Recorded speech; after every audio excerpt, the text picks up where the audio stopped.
Voyez-moi bien, il y a quelque temps, notre grand frère Trifon m'a écrit une lettre en me demandant de prendre cette réunion. J'ai dit oui, si je suis en vie, et si Dieu veut.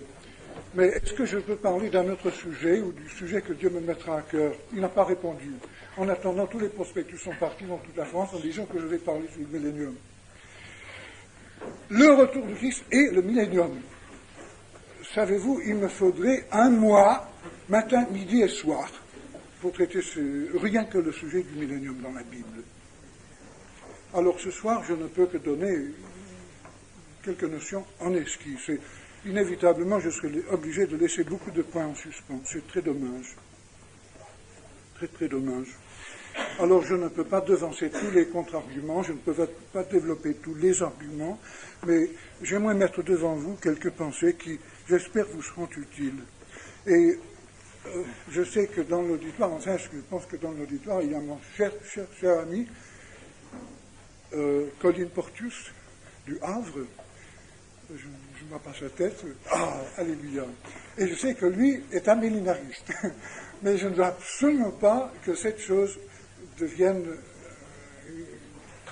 une action du diable pour nous séparer. Moi, j'aime Colin, je l'estime et je respecte ses opinions, de même pour tous les autres qui sont ici, qui auraient des opinions autres que les miennes. Le plus important, c'est que nous soyons en Christ et unis en Christ, que nous nous aimions.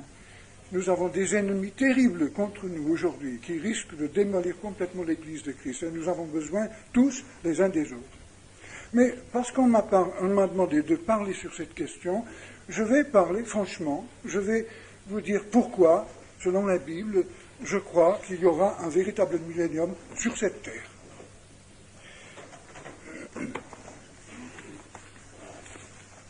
Il m'est impossible de parler du retour de Christ en général. Ce n'est pas possible. Dans le peu de temps que nous avons, je dois parler uniquement sur cette question du millénium, et encore en partie seulement. Alors, d'abord, quelques remarques préliminaires. Comme toujours, je n'ai jamais eu le temps de bien préparer mon message. L'important, c'est que Jésus revient. Et nous sommes tous d'accord là-dessus. Ça, c'est l'important. Jésus aura le dernier mot. Il écrasera le diable et il établira le royaume de Dieu. Et que ce soit au début de son retour ou plus tard, nous savons qu'il créera le nouveau ciel et la nouvelle terre et qu'il y aura la justice et il n'y aura plus de péché et le diable sera en enfer.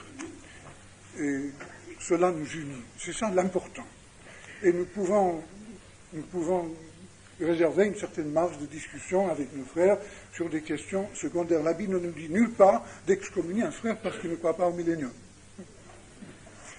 Non, nous avons besoin les uns des autres. Et il est bon de s'écouter. D'ailleurs, si quelqu'un m'apporte une doctrine comme ce livre-là, eh bien, ça me fait réfléchir, ça m'a fait lire la Bible 2 fois en entier, rien que pour décider de cette question. Alors, n'ayons pas peur d'affronter les différents points de vue. Seulement, il faut bien connaître la Bible. Il faut lire la Bible.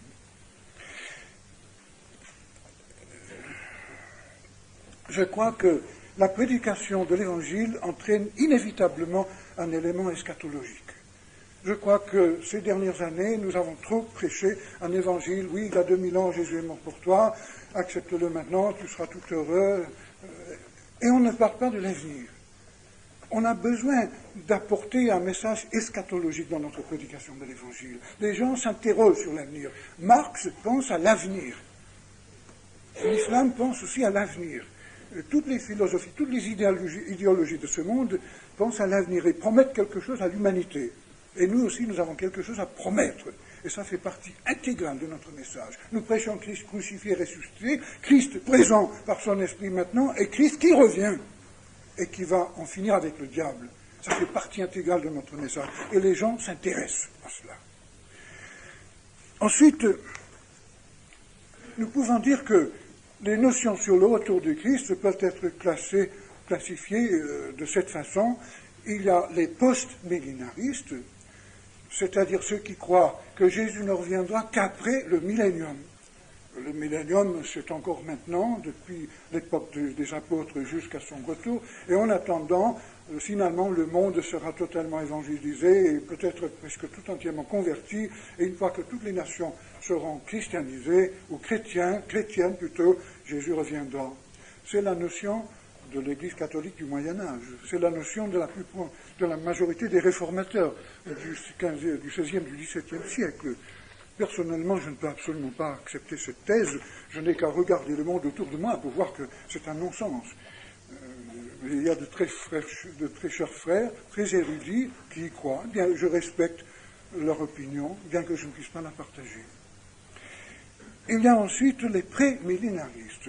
Et moi, je n'ai pas les étiquettes, mais j'avoue que je suis pré-millénariste dans le sens que j'entends dans la Bible, c'est-à-dire ceux qui croient que Jésus viendra avant le millénium. Le millénium sera le résultat de son avènement. Et je vais surtout parler de cette conception ce soir. Il y a ensuite les amillénaristes. Les amillénaristes et les post-millénaristes sont un peu proches les uns des autres. Je pense que la plus grande différence entre les deux, c'est que les post-millénaristes croient que le monde va continuer à s'améliorer jusqu'à ce que Christ vienne, alors que les amillénaristes pensent que le monde va finir avec un cataclysme qui mettra un terme à cette planète, la planète sera détruite, ce sera tout de suite le grand jour du jugement, et les nouveaux cieux et la nouvelle création. Les amillénaristes ne voient aucune place dans l'eschatologie pour un règne de Jésus-Christ sur cette terre avant la fin des choses. Et voilà. Alors, je ne peux pas ce soir rentrer dans le détail des arguments amillénaristes. Cela, d'ailleurs, est très bien étudié dans ce livre que j'ai recommandé cet après-midi. Et je vous demande de prier que ce livre soit publié bientôt. Cela répondra à beaucoup de questions. Et puis, il faut dire que dans chacune de ces trois classifications, il y a plusieurs tendances. On ne peut pas cataloguer tous les amillénaristes ou les prémillénaristes d'une certaine façon. Par exemple, Glière, dans ce livre, cite certains ouvrages ou certaines déclarations de prémillénaristes que moi je n'accepterai pas. Et il tourne ces choses en ridicule et prouve que ces choses sont absurdes, donc le millénium n'existe pas. Et donc il y a même chez les prémillénaristes beaucoup de tendances différentes. Mais ce qu'ils ont de commun, c'est qu'ils croient que Jésus-Christ revient et ensuite le règne de Jésus-Christ s'établit sur cette même terre pendant 1000 ans avant la grande catastrophe de la fin et le grand jour du jugement devant le grand trône blanc de Dieu. Il y a quelques années, en Angleterre, j'ai rencontré un vieil ami, un ami formidable, qui avait été autrefois missionnaire en Afrique noire, qui avait été élevé pré-millénariste et qui est devenu amillénariste par la suite. Et ça m'a intrigué. Et un jour, quand j'ai eu la possibilité d'aller chez lui, après le souper, je me suis enfoncé dans un fauteuil et lui dans un autre, et je lui dis, bon, alors maintenant, Ali, il s'appelait Anaster, c'est un nom anglais, écossais plutôt, j'ai dit, dis-moi pourquoi tu es amillénariste. Et puis, j'ai gardé la bouche fermée et je l'ai écouté. Il m'a dit, quand j'étais jeune, on m'a tellement rabâché la doctrine prémillénariste que finalement, je ne trouvais rien pour moi-même. Quand je lisais l'Ancien Testament, c'était Israël, Israël, Israël, les accomplissements des prophéties pour Israël, Israël, Israël, un royaume de Dieu sur cette terre pour Israël, Israël, et rien pour moi.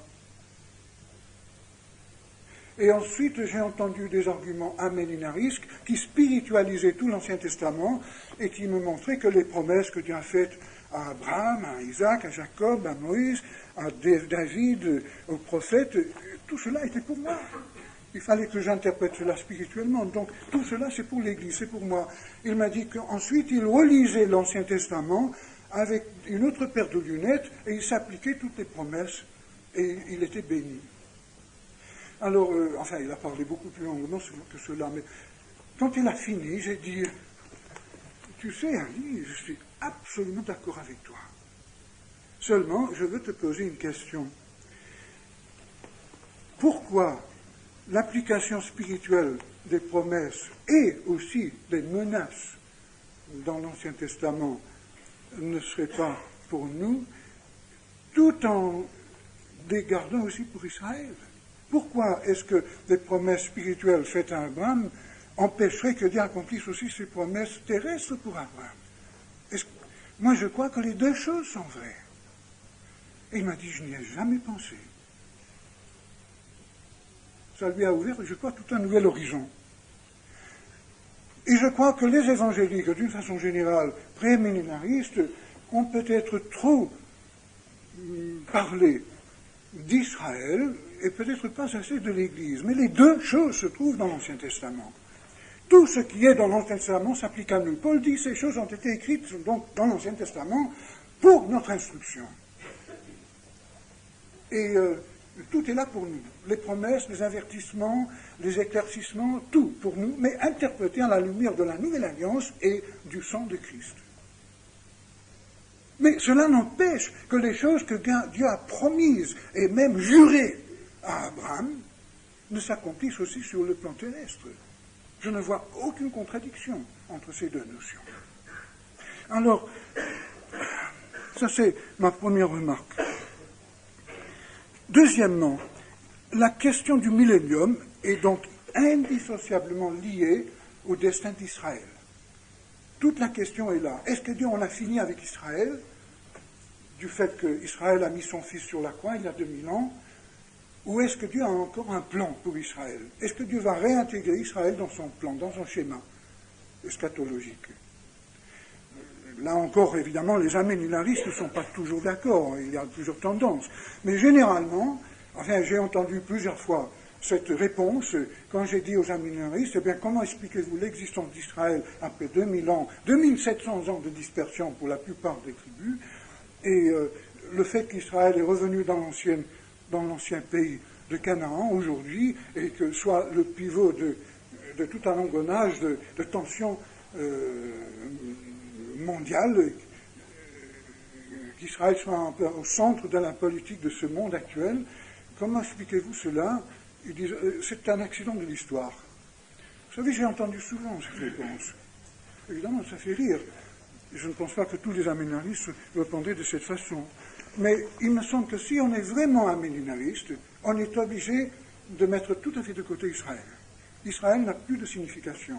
D'ailleurs, la plupart des amillénaristes s'approprient tout ce qui est dit dans l'Ancien Testament et l'appliquent à l'Église. Israël, maintenant, c'est l'Église. C'est ce que Paul appelle dans Galates l'Israël de Dieu. Personnellement, je crois que l'Israël de Dieu, c'est le reste fidèle d'Israël, non pas l'Église internationale. C'est le seul verset dans la Bible qui nous laisserait supposer peut-être que Dieu appelle l'Église Israël. Mais on ne peut pas bâtir une thèse aussi énorme sur un fondement aussi fragile, à mon avis. Bon, alors, je galope, je suis obligé d'aller un peu vite. Comment est-ce que j'ai fait pour arriver à mes conclusions? Comme pour toutes mes doctrines, je me suis fixé 3 règles principales d'interprétation de la Bible que j'ai déjà élaborées dans mes 3 livres. Premièrement, se limiter à la Bible, rien qu'à la Bible. Essayer de se débarrasser de ses lunettes, de ses œillères, de son endoctrinement, de ses traditions, de ses raisonnements, de sa philosophie, et de voir ce que Dieu dit textuellement. Et j'ai lu la Bible, enfin ça fait 45 ans que je lis la Bible à peu près une fois par an. J'ai perdu le fil, je ne sais pas combien de fois j'ai lu la Bible. Quelquefois j'ai mis plus d'1 an, quelquefois moins. Mais chaque fois j'ai lu la Bible en essayant de voir ce que Dieu dit et en essayant de me défaire de mes préjugés personnels. Deuxièmement, il faut prendre toute la Bible. Il est très dangereux de se baser sur des versets isolés. Par exemple, on entend souvent des arguments comme celui-ci. J'ai entendu ça en Algérie, chez les pentecôtistes, qui nous reprochaient de faire du porte-à-porte. Ils disaient que ce n'est pas biblique. On disait pourquoi? Parce que c'est écrit « n'avez pas de maison, maison ». Vous voyez, vous sortez un verset de son contexte et vous pouvez bâtir dessus tout ce que vous voulez. Comme l'Église catholique bâtit tu es pierre et sur ces pierres j'ai bâti mon Église, sur ce seul verset ils bâtissent tout le Vatican. Alors, il est dangereux de se baser simplement sur quelques passages de la Bible. Il faut prendre tout ce que dit la Bible. Et troisièmement, et ceci est très important, il faut, à mon avis, d'ailleurs, il faut prendre les passages clairs, les passages les plus clairs, comme norme d'interprétation. Sinon, on fait comme les témoins de Jéhovah, qui sortent 2 versets assez ambigus dans le livre de l'Ecclésiaste, les morts ne savent rien, et ils bâtissent sur ces versets la doctrine de l'anéantissement de l'âme et de la conscience humaine après la mort. Pour eux, on n'existe pas après la mort. On sera peut-être ressuscité, surtout si on est parmi l'élite, mais à part ça, on n'existe pas. Alors, quand on leur met sous le nez la doctrine de Jésus-Christ dans Luc 16, où il parle de l'homme riche et de Lazare dans l'au-delà, ils disent « Ah, Jésus se moquait des pharisiens ». Ils prenaient leur doctrine et la flanquaient à leur figure. C'est-à-dire Jésus n'est pas sérieux. Et si on ne peut pas prendre un passage clair comme Luc 16 pour interpréter les passages difficiles dans l'Ecclésiaste, eh bien on peut faire chaque fois un non-sens de la Bible. Alors, de tous les passages dans la Bible qui parlent du millénium, le plus clair, c'est Apocalypse 20. Je prends donc ce passage comme clé. Et j'aimerais maintenant, avant de faire autre chose, voir ce passage avec vous. Même s'il n'existait que ce passage dans la Bible, la doctrine, à mon avis, serait absolument claire. Elle est tellement claire que pendant les 2 ou 3 premiers siècles, plusieurs hérétiques ont essayé de supprimer ce livre et ne le comptaient pas parmi les livres du Nouveau Testament, parce que ça était en conflit avec leur conception eschatologique. Justement pour cette raison. Mais avant d'étudier le texte de la Bible, j'aimerais encore dire une chose, une remarque préliminaire. Les origines de l'améninarisme. Certains prétendent que les 3 premiers pères de l'Église étaient améninaristes. Cela est absolument gratuit. Certains pères de l'Église de l'Antiquité parlent du retour de Christ, d'autres non, mais aucun ne traite ce passage de façon claire, sauf 2 ou 3 qui ne sont pas parmi les meilleurs écrivains de l'Antiquité, qui étaient carrément prémillénaristes, mais qui, quelquefois, avançaient leur thèse avec beaucoup d'exagération et qui traçaient plutôt une caricature de la vérité. Par exemple, Papias, au IIe siècle, écrivait qu'au retour de Christ, chaque cep, chaque vigne aurait 1000 branches, chaque branche aurait 1000 tiges, chaque tige aurait 1000 grappes de raisin, chaque grappe aurait 1000 raisins, etc. Alors naturellement, ça tournait en dérision une doctrine biblique. Et malheureusement, il y avait beaucoup de chrétiens à cette époque-là qui pensaient que, bon, pour être prémillénariste, il faut être un petit peu dingue. Et la deuxième chose, c'est que pendant la deuxième et surtout pendant le deuxième et surtout le troisième siècle, et encore plus pendant le IVe siècle, la théologie chrétienne a été envahie par la philosophie grecque, par le moyen surtout de quelques grands hommes de l'Église primitive, d'abord Origène d'Alexandrie, ensuite Saint-Denis et Saint-Augustin. Et encore un autre, j'oublie maintenant le nom. Ces 4 en particulier avaient été formés dans les écoles de philosophie grecque avant leur conversion. Et ils ont entraîné dans la théologie chrétienne, dans leur interprétation de la Bible, des notions philosophiques grecques.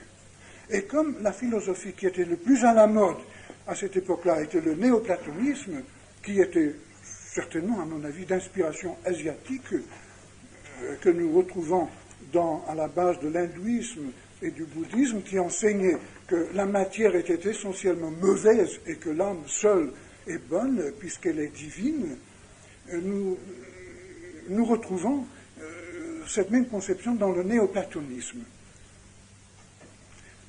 Donc tout ce qui était matériel, le corps physique, la terre, était une dégradation. Et pour certains, comme pour les hindous et les bouddhistes, surtout les hindous, tout ça c'est maya, c'est illusoire, c'est irréel. La seule chose qui existe vraiment, c'est l'âme, et l'âme essentielle, c'est Dieu, et notre corps est en prison. La seule libération, c'est lorsque finalement on se débarrasse de la matière, on n'est plus réincarné, on peut être absorbé dans l'âme éternelle qui est Dieu.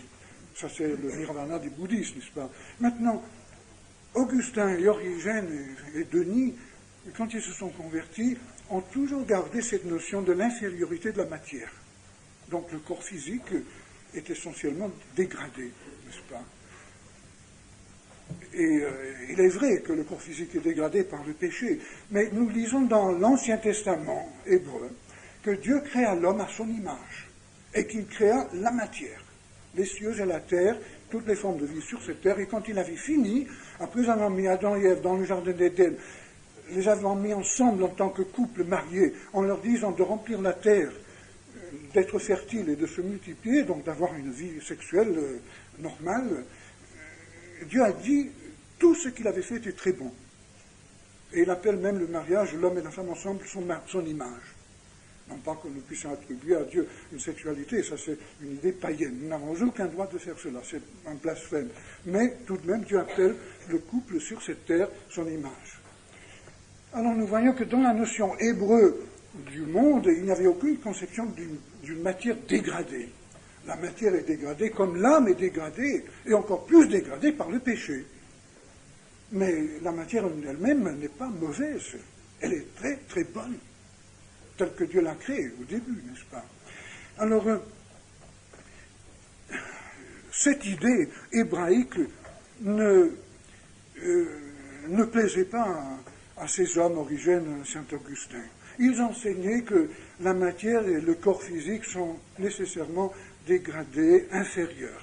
Et le seul règne de Dieu que nous puissions attendre, c'est un règne purement spirituel. Et les écrits, par exemple, de Papias et d'autres personnes comme lui, qui tournaient en ridicule, vraiment, avec leur caricature, la notion d'un millénium, préparaient la multitude des chrétiens pour l'absorption de ces idées grecques, philosophiques. Et il y avait une troisième raison. Au IVe siècle, subitement, Constantin fait de la religion chrétienne l'une des deux religions de l'État, l'autre était la religion païenne. Et au bout de 50 ans, tout l'Empire romain était converti par force par Théodose Ier vers l'année 500, et tous les membres de l'Empire romain partout étaient forcément des chrétiens, mais des chrétiens de nom, qui sont rentrés dans l'Église avec toute leur superstition et leur idolâtrie. Mais subitement, les anciens, les évêques des églises, qui avant étaient jetés au lion dans les arènes ou qui vivaient dans les catacombes, se trouvaient de petits roitelets. Même en l'année 476, le pape Damas, l'évêque de Rome, est devenu évêque de Rome grâce à une tuerie qui a rempli les églises de Rome avec des cadavres de à peu près une centaine de personnes. Les églises étaient coulées avec du sang, étaient remplies de cadavres. Et 5 ou 6 ans après, il a adopté le titre Pontifex Maximus qui avait été rejeté par les empereurs chrétiens, et il s'est attribué à lui ce titre. Cela nous montre le virement qu'il y a eu au IVe siècle, où le christianisme primitif persécuté est devenu la grande église de l'État, n'est-ce pas? Maintenant, beaucoup de chrétiens se disaient à cette époque-là, mais c'est formidable, ça c'est le royaume de Dieu, ça c'est le millénium. Et Augustin enseignait que le millénium avait commencé à la croix du Christ et que c'était là que le diable avait été lié. Donc c'est maintenant le millénium. Et cela est devenu finalement la doctrine essentielle de l'Église catholique pendant tout le Moyen-Âge. À tel point qu'en l'année 1000 de notre ère, il y a eu dans toute l'Europe des perturbations, les gens vendaient leurs maisons, entraient dans les monastères, et ils attendaient la fin du monde, n'est-ce pas? Ils croyaient que l'année 1000 serait la fin du monde. Et l'année 1000 est passée, et puis la chose s'est tassée, et dans la théologie catholique, on ne parlait presque plus du retour du Christ, ni du millénium, mais si on en parlait, on disait que le chiffre 1000, c'est un chiffre symbolique, non pas un chiffre réel. Et cette doctrine est restée la doctrine catholique, jusqu'à la Réforme. Et les réformateurs, malheureusement, ne se sont pas entièrement défaits de certaines notions catholiques. Et le protestantisme a été tourmenté par ces quelques compromis que les réformateurs ont faits, inconsciemment, la plupart du temps. La Réforme était quelque chose d'extraordinaire. Il ne fallait pas s'attendre à ce que les réformateurs découvrent toute la vérité. Mais la grande faute de la réforme, c'est qu'elle n'a pas été suivie par une nouvelle réforme. Chaque génération a besoin de se réformer, de revenir au Nouveau Testament. Alors la réforme est restée sur ses positions. Et la majorité des réformateurs, surtout dans les grandes églises officielles nationales, en Allemagne, en Hollande, en Angleterre, etc., ont gardé une forme de cléricalisme. Ont gardé le baptême des enfants, avec la doctrine de la régénération des enfants, plus ou moins évidente, et ont gardé l'idée du bâtiment consacré, qui est l'Église, bâtiment en dur, et ils ont gardé aussi, pour la plupart, la doctrine de l'amillénarisme, qui était une doctrine carrément catholique, n'est-ce pas? Et ce n'est vraiment qu'à partir du grand réveil évangélique de Wesley, de Whitefield, et des mouvements comme les mouvements des frères larges, enfin des frères, parce qu'avant il n'y avait pas frères étroits et frères larges, vers l'année 1830, où ce mouvement a pris son origine, qu'on a vraiment redécouvert la doctrine biblique du retour de Christ. Avant, on n'en parlait pas. Le retour de Christ, c'était pour peut-être d'ici 5000 ans, 1000 ans, 10 000 ans, 1 million d'années, on ne savait pas, n'est-ce pas? Mais on n'en parlait presque pas. Mais subitement, grâce à la redécouverte, en quelque sorte, du Nouveau Testament par les assemblées des frères, il y a eu un vif intérêt à l'eschatologie, le retour de Christ. Malheureusement, les chrétiens, plus tard, se sont divisés sur des points d'interprétation, surtout sur la question de l'enlèvement de l'Église et de la contribulation. C'est dommage. Le diable fait tout ce qu'il peut pour éviter que ces doctrines soient toujours prêchées et enseignées. Et si le diable veut aujourd'hui nous embêter, ce n'est pas parce que le millénarisme ou l'amillénarisme soit exact, mais c'est simplement pour diviser l'Église, pour qu'on ne parle plus de ça. Le diable veut nous étouffer sur la question du Saint-Esprit, sur la notion de la vraie Église, sur la notion du retour de Christ, comme sur la notion du salut. Ce sont les 4 choses que le diable déteste et qu'il redoute. Mais il faut prêcher le retour de Christ. Bon, alors, Apocalypse 20. Je vis descendre du ciel un ange, qui avait la clé de l'abîme et une grande chaîne dans sa main. Et il saisit le dragon, le serpent ancien, qui est le diable et Satan, et le lia pour 1000 ans. Il le jeta dans l'abîme, et ferma et scella l'entrée au-dessus de lui, afin qu'il ne séduisait plus les nations, jusqu'à ce que les 1000 ans fussent accomplis. Nous lirons plus loin dans un petit moment, mais j'aimerais d'abord situer tout cela dans son contexte. Monsieur le Président, est-ce que tu permets que j'enlève la veste? Non, ça va, ça va. Merci.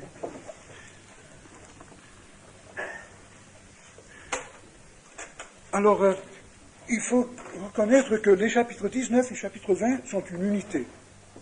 Il faut prendre tout cela dans son contexte. Regardons un moment le chapitre 19. Cela commence par le jugement de Dieu sur Babylone la Grande, sa destruction. Ensuite, le mariage de l'agneau, donc l'Église déjà au ciel, raptée. Et ensuite, à partir du verset 11, la descente de Christ en gloire, donc après le mariage de l'agneau. Et verset 17 et la suite, la destruction de l'Antichrist et de ses armées, jusqu'à la fin de ce chapitre. Donc, dans ce chapitre, la destruction de Babylone, le mariage de l'agneau au ciel, la descente de Christ en gloire et la destruction de l'Antichrist.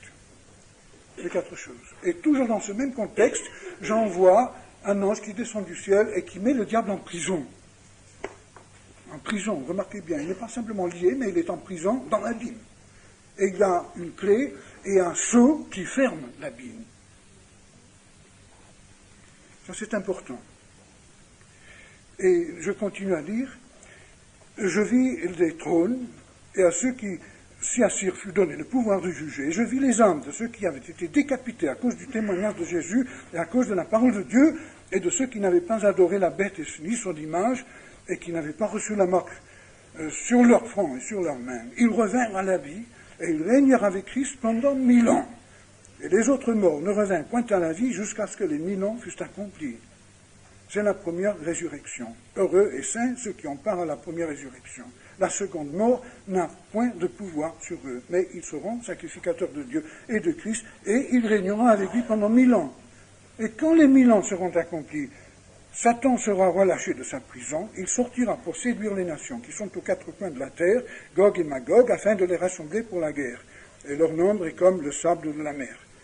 Ils montèrent sur la surface de la terre, ils investirent le camp des saints et la ville bien-aimée, mais un feu descendit du ciel et les dévora. Et le diable, qui les séduisit, fut jeté dans l'étang de feu et de soufre, où sont la bête et le faux prophète. Et ils seront tourmentés jour et nuit au siècle des siècles. Et ensuite, verset 11, la terre et le ciel disparaissent. Verset 12, jusqu'à la fin du chapitre, il y a le grand trône blanc, le jugement des morts. C'est la deuxième résurrection. Jésus parle dans Matthieu de deux résurrections, ceux qui sont ressuscités pour la vie et les autres qui sont ressuscités pour l'enfer. Et ensuite, versets chapitres 21 et 22 qui tiennent ensemble, nous avons une vision des nouveaux cieux et de la nouvelle terre, une création tout à fait nouvelle. Bon, alors, remarquons donc certaines choses dans cette séquence. Il y a d'abord donc le mariage de l'agneau dans le chapitre 19, la descente de Christ, chapitre 19, et la destruction de l'Antichrist. Alors, dans ce contexte, il y a l'emprisonnement de Satan. Satan est lié. Saint Augustin a dit que Satan a été lié à la croix. Évidemment, il y a du vrai dans cela. Il y a du vrai. C'est vrai, le diable a été battu. Il a été battu par Jésus dans le désert, lors de la tentation.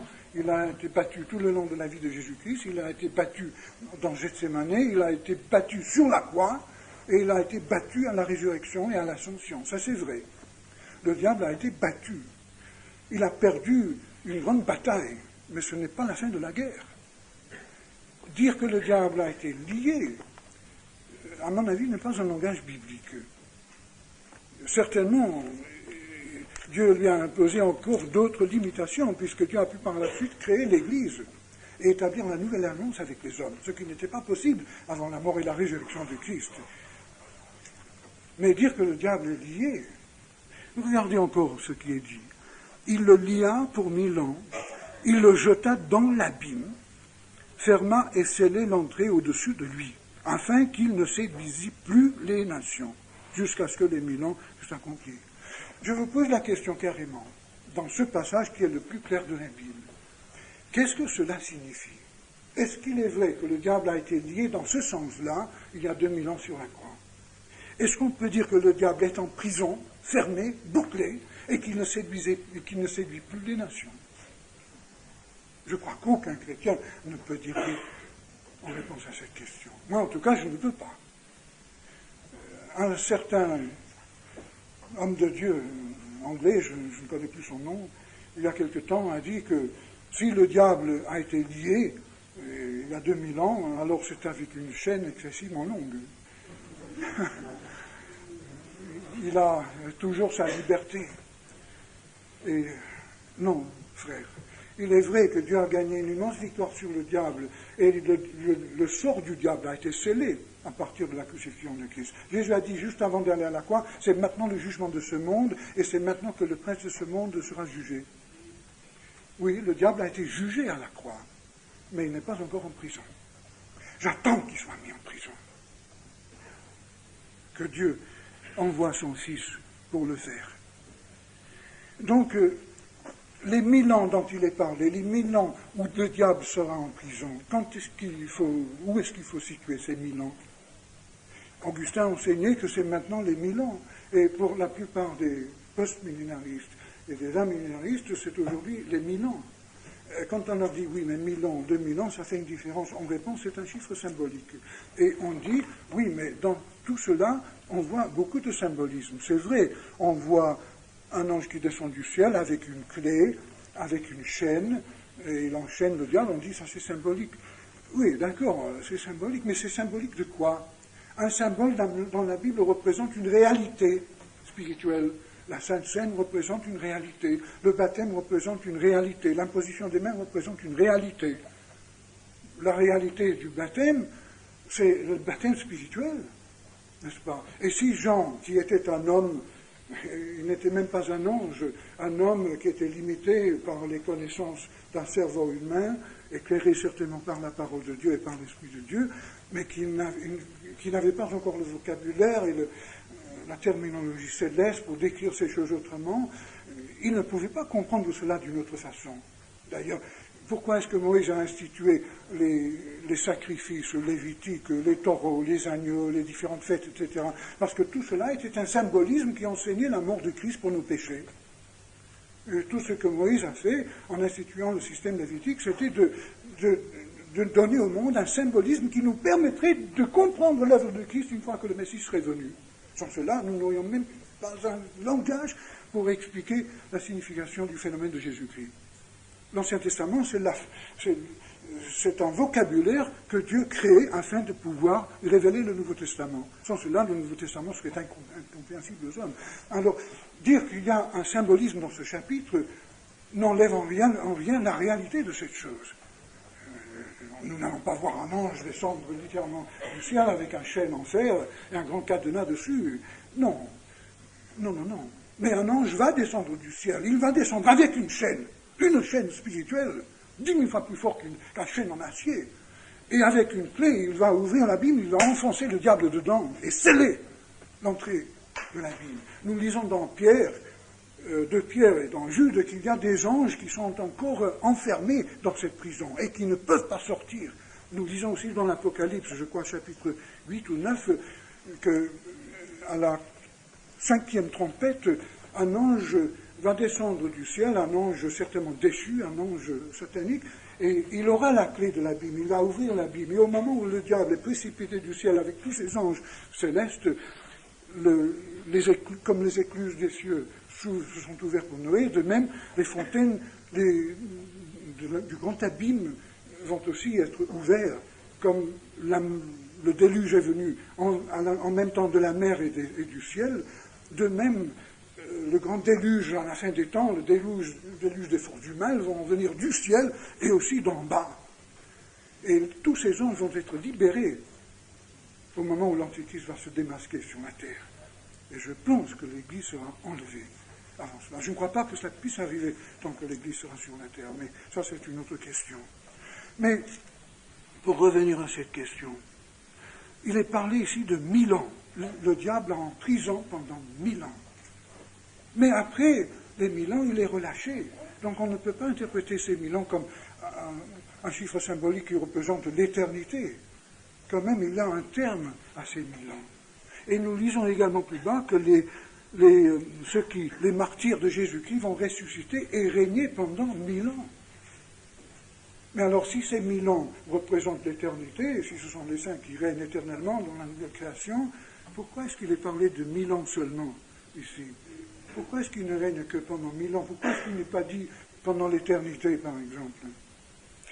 Le chiffre 1000 est répété 6 fois dans ce court passage. 6 fois. Le diable est dans l'abîme pendant 1000 ans.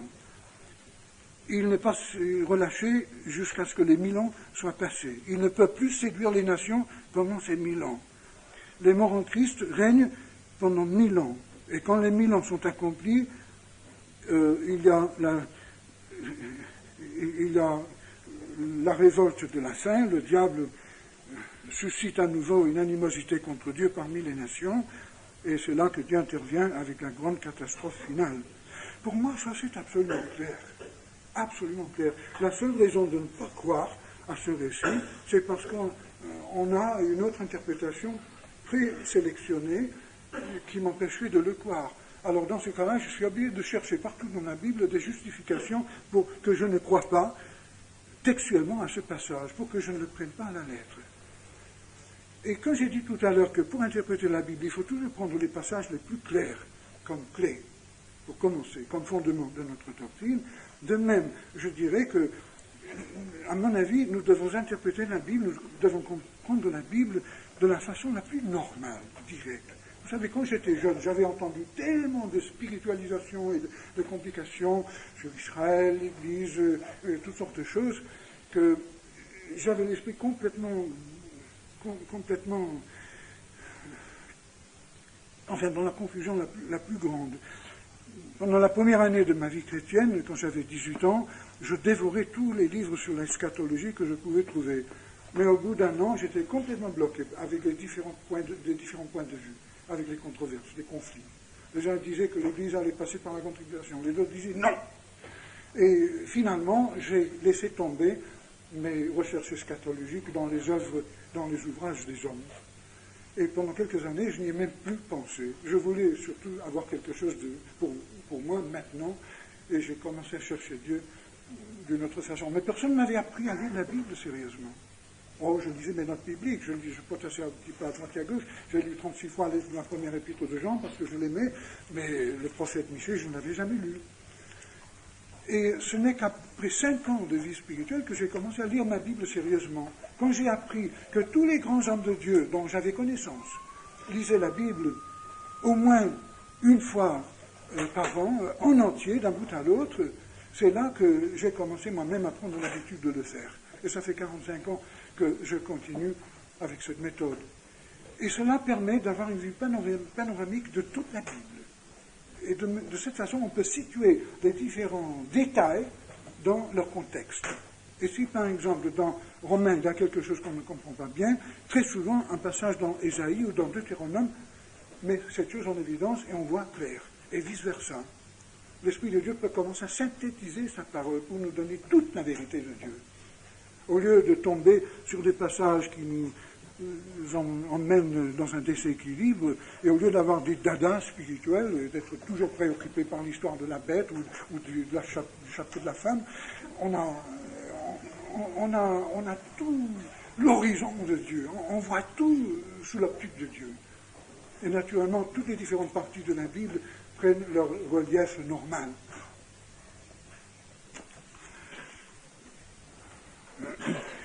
Chiffre symbolique, 1000. À mon avis, Dieu est un très bon mathématicien. On voit ça dans la science moderne, que ce soit dans le microcosme ou dans le macrocosme. Personnellement, je crois que si Dieu dit 1000, et surtout s'il le répète 6 fois dans le même passage, c'est parce qu'il veut dire 1000. Pourquoi pas? Dans l'Ancien Testament, Dieu avait prophétisé dans le chapitre 15 et 17 de la Genèse que Israël serait en servitude dans un autre pays pendant 400 ans. Et après 400 ans, il reviendrait en Canaan, au bout de la 4e génération. C'était l'époque de Moïse. Moïse a très bien compris. C'est pour ça qu'il a voulu délivrer Israël. Seulement, il a devancé un petit peu la date. Il a devancé un petit peu le pronostic de Dieu. Mais effectivement, Dieu a ramené Israël au bout de 400 ans, approximativement, en Canaan. Et c'était effectivement la 4e génération. Lévi et son fils, son petit-fils et son arrière-petit-fils, Aaron, oui, c'était 4 générations. Et oui, Dieu sait très bien compter. Et puis Dieu a dit à Jérémie que Juda serait en captivité pendant 70 ans. Jérémie 26. Effectivement, c'est vrai. La captivité a commencé en l'année 608 avant Jésus-Christ, avec Pharaon Nécho qui a emmené Joachaz en Égypte. 3 ans après, Nebuchadnezzar a continué le bon travail, jusqu'à l'année 586, lorsque le temple a été détruit et Jérusalem a été enlevé en captivité. Mais si vous comptez à partir du commencement de la captivité, 608, jusqu'à l'année 538, vous avez exactement 70 ans. Et c'est en l'année 638 que les Juifs sont revenus en Palestine. Daniel l'a bien compris, et c'est pour ça qu'il a prié que Dieu délivre son peuple à cette époque-là. Daniel dit qu'il avait compris par les livres. Et non seulement cela, Jérusalem a été détruit en l'année 586, avant Jésus-Christ, et le temple a été reconstruit en l'année 516, exactement 70 ans. Oui, Dieu sait compter. Et moi je crois que si Dieu parle dans l'Apocalypse de 3 ans et demi, ou de 1000 ans, il veut dire 3 ans et demi et 1000 ans, à moins que la Bible nous donne une raison valable pour le comprendre autrement. Mais moi, je ne trouve pas de raison valable. À moins qu'on accepte la thèse de Saint Augustin et d'Origène et qu'on spiritualise tout l'Ancien Testament. Évidemment, c'est ce qu'on me répond. On dit, oui, mais tout ça, c'est spirituel. Tout l'Ancien Testament, il faut le spiritualiser. Abraham, oui, Israël, c'est l'Église, etc., etc. C'est vrai, tout cela s'applique à l'Église, mais confondre Israël avec l'Église, est-ce possible vraiment? Nous revenons maintenant à l'Ancien Testament. Nous avons vu le passage le plus clair. Et j'aimerais, pendant encore quelques minutes qui peut-être nous restent, je ne sais pas, je n'ai pas de montre, il est cassé comme mes deux dents, j'espère que vous me comprenez. J'espère voir le dentiste la semaine prochaine. À l'histoire d'Abraham, dans le chapitre 12 de la Genèse. Évidemment, nous avons vu le passage le plus clair, nous l'avons vu très rapidement. Maintenant, normalement, nous devrions voir toute la Bible. Il nous faudrait, comme j'ai dit tout à l'heure, au moins un mois pour cela, matin, midi et soir, pour voir tout ce que disent les prophètes. Mais pour comprendre la Bible, pour comprendre le sens de la Bible, il faut surtout se baser sur les déclarations formelles de Dieu, là où Dieu s'est engagé. La Nouvelle Alliance est un engagement de la part de Dieu. Tu crois que tu es sauvé? Tu crois que tu vas au ciel? Pourquoi? Tu me réponds parce que Dieu le dit dans sa parole. Tu es sûr? Oui, je suis sûr, parce que Dieu le dit noir sur blanc. Et comment le savez-vous? Eh bien, parce que vous vous fiez à l'authenticité et à la fidélité de la parole de Dieu.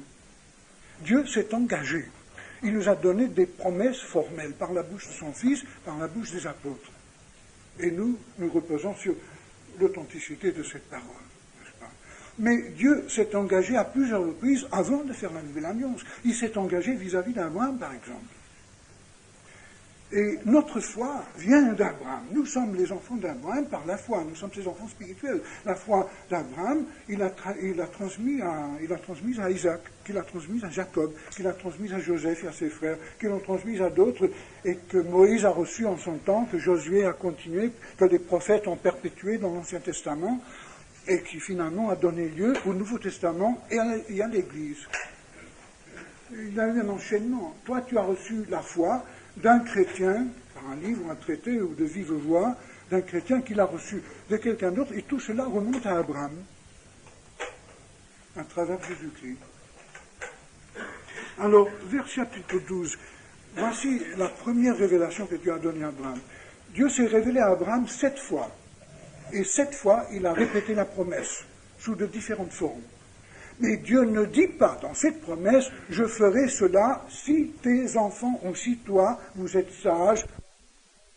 Il a dit à Israël au mont Sinaï, si vous gardez cette loi, vous aurez le pays, vous serez en paix, vous serez bénis, etc. Si vous désobéissez, vous serez châtiés et finalement dispersés dans tous les pays du monde.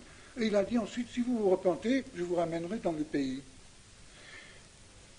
Oui, mais à Abraham, Dieu ne donne pas de si, il n'attache pas de conditions.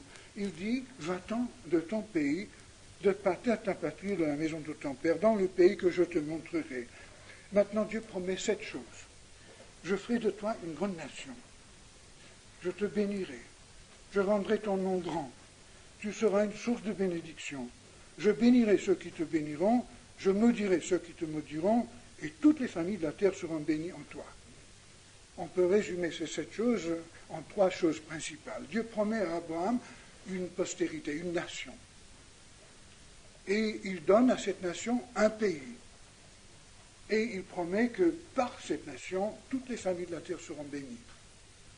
Évidemment, le mot postérité, c'est à la fois singulier et pluriel. La forme grammatiquement est singulière. Et l'apôtre Paul bâtit dessus pour prouver que la postérité d'Abraham était essentiellement Christ, évidemment.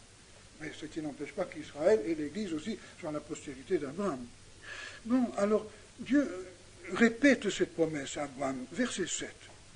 Alors qu'Abraham était déjà dans la terre promise, l'Éternel apparut à Abraham et dit, je donnerai ce pays à ta postérité. Verset 6, cela s'est passé à Sichem, au centre même de la Palestine. Dieu n'a pas dit si, tu es fidèle. Il a dit, je donnerai. Et ensuite, la troisième promesse, à la fin du chapitre 13, après que Lot fut séparé de lui, Dieu dit, lève les yeux du lieu où tu es, et Abraham était à Hébron. Si je ne me trompe pas. Il dit, regarde vers le nord. Au nord, il pouvait voir probablement le sommet du mont Hermon et les montagnes de la Galilée, d'Éphraïm. Vers le midi, il voyait tout le Négev. Et vers l'Orient, il voyait jusqu'au Jourdain et au-delà du Jourdain. Et vers l'Occident, il voyait jusqu'à la mer Méditerranée. Et Dieu dit, tout le pays que tu vois, je le donnerai à toi et à ta postérité pour toujours. Je rendrai ta postérité comme la poussière de la terre, donc il ne s'agit pas uniquement de Christ, il s'agit aussi d'Israël et de l'Église, en sorte que si quelqu'un peut compter la poussière de la terre, sa postérité aussi sera comptée. Lève-toi, parcours le pays dans sa longueur et dans sa largeur, que je te le donnerai. Et ensuite, chapitre 15, Dieu ajoute à cette promesse la justification par la foi et une alliance. Verset 1 et la suite, Dieu dit, je suis ton bouclier, ta récompense sera très grande. Et Abraham demande pourquoi et comment, et Dieu le fait regarder les étoiles du ciel, et au verset 5, verset 6, Abraham crut. Il eut confiance en l'Éternel, qui le lui imputa à justice. Donc Abraham a été justifié par la foi, longtemps avant la loi de Moïse. Et ensuite, Dieu fait une alliance avec lui. Et au verset 18, l'Éternel fit une alliance avec Abraham. Donc Dieu ajoute à sa promesse un contrat, écrit en quelque sorte, avec du sang, le sang de ce sacrifice qui avait été offert. Je donne ce pays à ta postérité. Ça s'est passé à Hébron. Je donne ce pays à ta postérité, depuis le fleuve d'Égypte, El Alish, jusqu'au grand fleuve, le fleuve d'Euphrate, le pays des Kéniens, des Kénisiens, des Cadmoniens, des Étiens, des Phérysiens, des Réphaïm, des Amoriens, des Cananéens, des Girasiens et des Jébusiens. Donc c'est un pays bien délimité. C'est pas vague cette promesse. Et encore, Dieu ne dit pas si tu es fidèle. Dieu dit simplement je donnerai. Chapitre 15, Dieu ajoute à l'alliance le sceau de l'alliance, le sceau de la circoncision. Non pas pour que Abraham soit justifié, mais parce qu'il avait cru. C'était le sceau de Dieu sur la foi d'Abraham.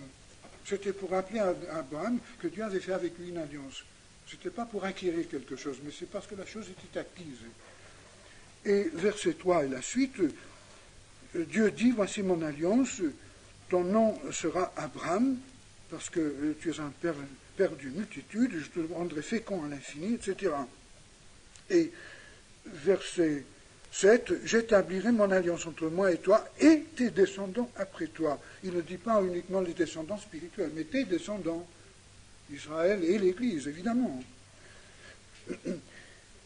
Et selon leur génération, ce sera une alliance perpétuelle, en vertu de laquelle je serai ton Dieu et celui de ta postérité après toi. Je te donnerai à tes descendants après toi le pays que tu habites comme étranger, tout le pays de Canaan en possession perpétuelle, et je serai leur Dieu. Aucune condition.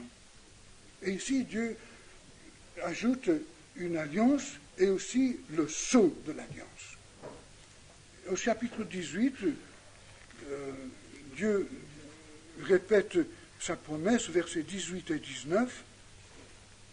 Je ne lirai pas ça maintenant pour gagner du temps, parce que ça n'ajoute rien de très particulier.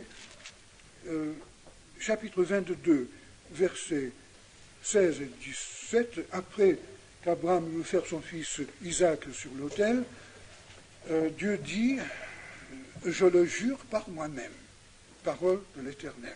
C'est-à-dire, Dieu dit à Abraham, si cela n'arrive pas, eh bien c'est que je n'existe pas. Je jure par moi-même.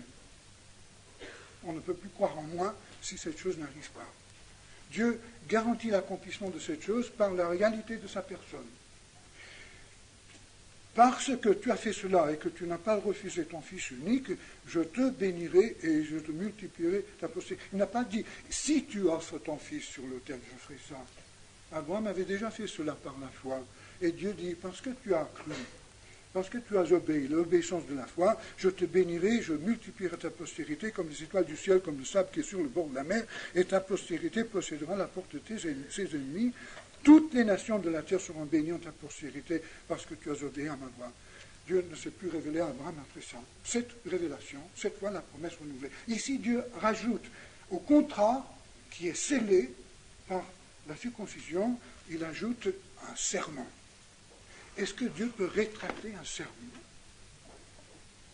Dans ses promesses, Dieu n'a jamais dit une postérité spirituelle, mais il a bien fait comprendre, en faisant le tri entre Ismaël et Isaac, que la postérité incrédule n'hériterait pas. Il fallait quand même que la postérité même physique d'Abraham ait la foi. Et Dieu a fait encore le tri après Isaac. Ésaü a été rejeté. Et Jacob a été choisi. Pauvre vermisseau de Jacob, mais il a été choisi parce qu'il croyait à la parole de Dieu, alors qu'Ésaü n'y croyait pas. Et ainsi de suite, tout au long de l'histoire d'Israël, il y a eu un tri entre la masse incrédule et le reste fidèle. Mais Dieu s'est engagé vis-à-vis d'Abraham de faire certaines choses. Il est vrai qu'il y a 2000 ans, l'Israël a mis Jésus-Christ sur la croix. Et c'est pour cela que Dieu attend qu'Israël se repente. C'est ce qui explique la dispersion d'Israël. Mais réfléchissez un petit moment. Israël existe sur cette terre depuis 4000 ans. Dans 2700 ans, pour la majorité d'Israélites, a été passé dans la persécution, dans la dispersion. Vous savez, les quelques années que j'ai passées en Algérie m'ont fait réfléchir sur un certain point. J'ai retrouvé là beaucoup de personnes de souche italienne, berbères, arabes, français, juifs, espagnols. Il y avait même quelques petits anglais comme moi. Mais j'ai remarqué que la deuxième génération s'intégrait complètement dans la nationalité du pays. Les jeunes, parmi lesquels je travaillais, qui venaient de toutes sortes d'origines nationales, n'est-ce pas, de toutes sortes de races, ils parlaient le français, et ils se disaient, moi je suis algérien ou je suis français. Les jeunes espagnols ne disaient plus, je suis espagnol. Les parents disaient, oui, moi je suis espagnol. Et ils parlaient encore leur langue entre eux, n'est-ce pas? Mais les jeunes, la nouvelle génération, s'intégraient. Et si j'avais attendu, s'il n'y avait pas eu la grande débâcle et l'exode d'un million de réfugiés en France, je crois que cette troisième génération serait totalement indissociable de la nation française ou algérienne, si vous voulez, puisque à cette époque-là, la France et l'Algérie, c'était un seul pays. Alors, nous voyons ce phénomène partout dans le monde. Mais la seule race qui ne se mélange pas et qui garde son identité, c'est les Juifs. Les Gitans peut-être aussi. Mais je ne bâtis pas de dogme là-dessus. Le phénomène du Juif est sans pareil dans l'histoire du monde. C'est incroyable que les philosophes et les hommes d'État ne se rendent pas compte. Pourquoi est-ce que les Juifs ne se sont pas intégrés dans les autres nations? Ils existent encore en tant qu'entité nationale, une race à part, avec une culture à part, après toutes ces générations. Moi, j'ai calculé qu'il y a eu au moins 100 générations, au moins, peut-être même beaucoup plus, de Juifs dans la dispersion, qui n'ont pas perdu leur identité. Deuxième phénomène, Israël, après toute cette période, revient dans son ancien pays de Canaan et devient une fournaise d'affliction pour toutes les nations de la terre. Exactement comme les prophètes d'Israël avaient prédit. C'est extraordinaire. Appelez cela une coïncidence, un accident de l'histoire? Non, je ne peux pas. Nous avons les fêtes qui parlent aussi. Mais j'aimerais voir avec vous, avant de vous épuiser par la fatigue totale, encore 2 ou 3 passages dans l'Ancien Testament. Vous savez, on pourrait parcourir tout l'Ancien Testament et voir l'évolution de la progression prophétique de Dieu. Et c'est dans ce contexte qu'on voit finalement le sens du millénium. Dieu ne peut pas renier la promesse qu'il a faite à Abraham. Et comme dit Paul dans l'Épître aux Galates, la loi qui est intervenue 400 ans après ne peut pas annuler la promesse que Dieu avait faite 400 ans à Abraham. La loi est intervenue à cause du péché, provisoirement, jusqu'à un temps de réformation. Mais la loi ne peut pas annuler la promesse, n'est-ce pas? Chaque génération de Juifs peut bénéficier de la promesse, mais ne bénéficie pas si elle désobéit à l'alliance de Dieu. Mais Dieu garantit que cette alliance tient quand même de son côté. Regardez maintenant dans le Lévitique, chapitre 26. Eh bien, si je vous fatigue ce soir, vous n'avez qu'à mettre ça sur le dos de Tryphon et les autres, puisque mon fils a un sujet énorme, et je vais finir le plus vite possible. Je sais que vous savez comme moi. Écoutez, Lévitique 26. Israël est sorti d'Égypte, est venu au mont Sinaï, alliance a été faite entre Israël et Dieu par l'intermédiaire de Moïse, et maintenant Israël est prêt à partir dans la terre promise. Seulement, ils ont refusé. Mais dans Lévitique 26, on n'est pas encore arrivé à ce refus que nous voyons dans le livre des Nombres. Tout est possible.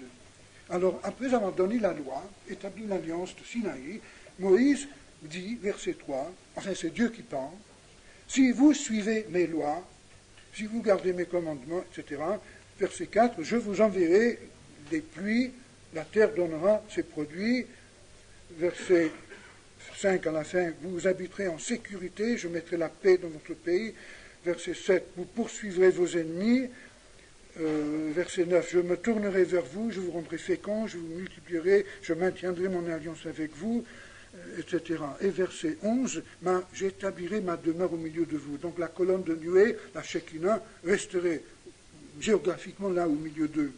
Et mon âme ne vous aura point en horreur. Je marcherai au milieu de vous, je serai votre Dieu et vous serez mon peuple. Voilà, si vous obéissez. Ici, il y a un engagement, mais avec condition. Alors chaque fois qu'il y avait une génération d'Israël qui désobéissait, la bénédiction disparaissait. Mais Dieu tenait quand même sa parole.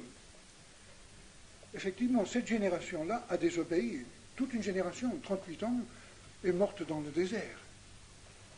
Mais Dieu a gardé sa promesse. Et la génération après a cru, et Dieu l'a mis en possession du pays. Après, lorsqu'Israël a été désobéissant et incrédule, Israël a perdu les bénéfices de la promesse.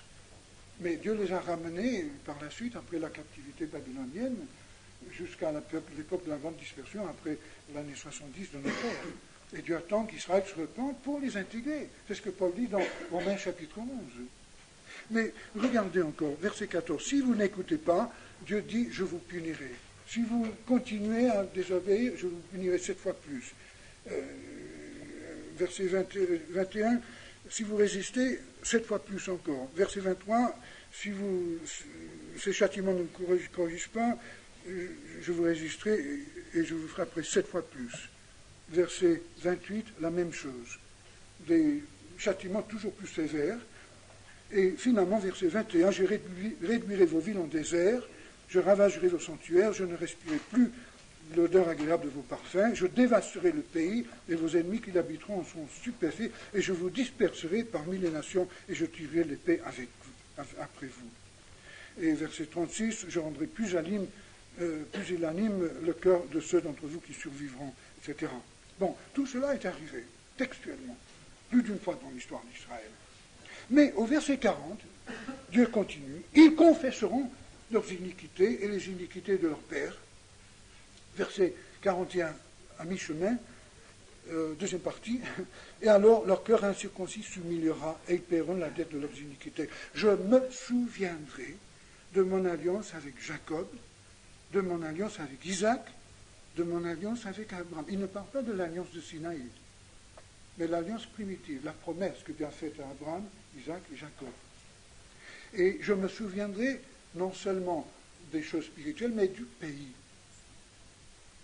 Le pays sera abandonné parce qu'ils ont méprisé mes commandements, mais verset 44, mais lorsqu'ils seront dans le pays de leurs ennemis, dans la grande dispersion, écoutez bien, je ne les rejetterai pourtant point, je ne les aurai point en horreur jusqu'à les exterminer, jusqu'à rompre mon alliance avec eux. Car je suis l'Éternel de Dieu, je me souviendrai en leur faveur de l'ancienne alliance.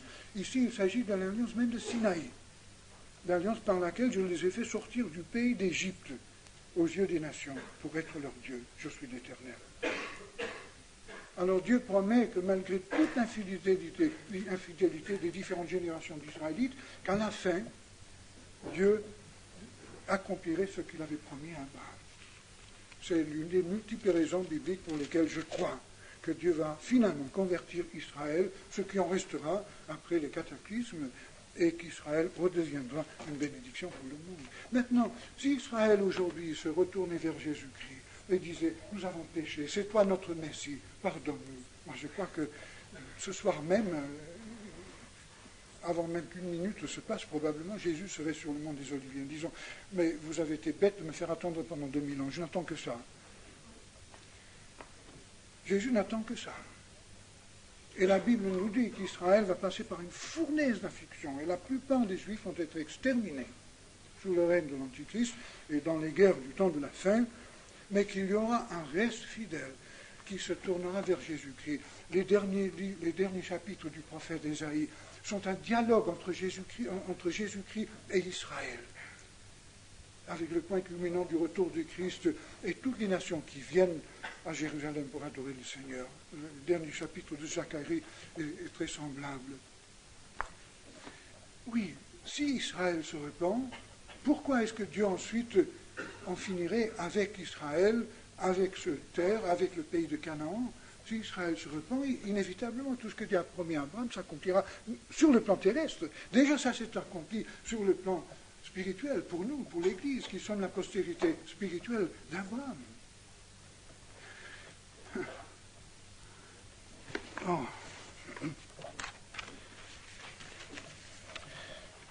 Oh. Écoutez, je vais encore lire quelques versets, parmi beaucoup d'autres.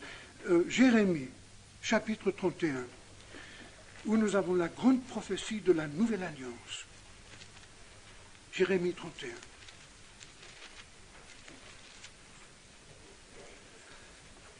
Il est parlé ici de la restauration d'Israël, de la conversion d'Israël. Verset 31, verset 1. Chapitre 31, verset 1. En ce temps-là, dit l'Éternel, je serai le Dieu de toutes les familles d'Israël. Ce qui n'est pas le cas maintenant et ce qui n'a jamais été le cas. Verset 3, Dieu dit, je t'aime d'un amour éternel. C'est pourquoi je te conserve ma bonté. Je te rétablirai encore et tu seras rétabli, Vierge d'Israël. Verset 5, tu planteras encore des vignes sur les montagnes de Samarie. Vous savez, cela n'est jamais arrivé. Après le retour de Babylonie, les Juifs n'ont jamais vu la Samarie.